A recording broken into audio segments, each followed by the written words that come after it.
I worked for MI5 in the 1990s as an intelligence officer, and along with my former partner, a man who became quite a notorious whistleblower, David Shaler, we ended up blowing the whistle on a whole catalogue of crimes and incompetence carried out by the UK spy community, which included illegal phone taps, files on government ministers, innocent people being put in prison, bombs that could and should have been prevented, and it culminated in an illegal assassination attempt against Colonel Gaddafi of Libya, paid for by MI6 in 1996. Now, we couldn't live with this, so we decided to blow the whistle, but there were very few avenues to go down to expose wrongdoing by the spies.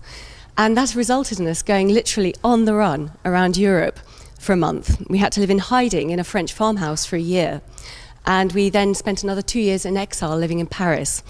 I and many of our friends and journalists were arrested and convicted around us.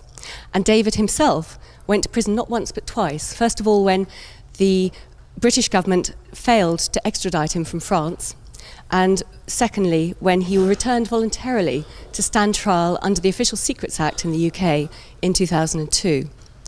And what I learned over that period was that the British spy community is the least accountable and most legally protected in any Western notional democracy.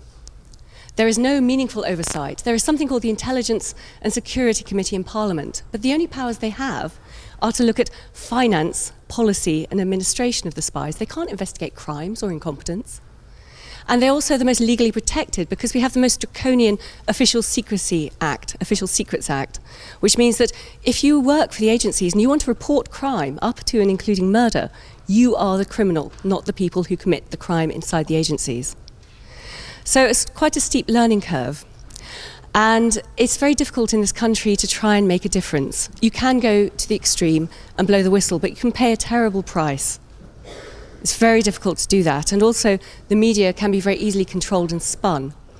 And that's why also I take my hat off and salute the efforts of organisations like WikiLeaks that provide a high-tech and protective conduit to potential intelligence whistleblowers. It is necessary in this world, and it's never been more necessary in this world, where we have a situation where our intelligence agencies are allegedly involved in torture, are certainly involved in kidnapping, extraordinary rendition, and certainly with things like the CIA kill lists. We've never had a greater need of whistleblowers and integrity and intelligence.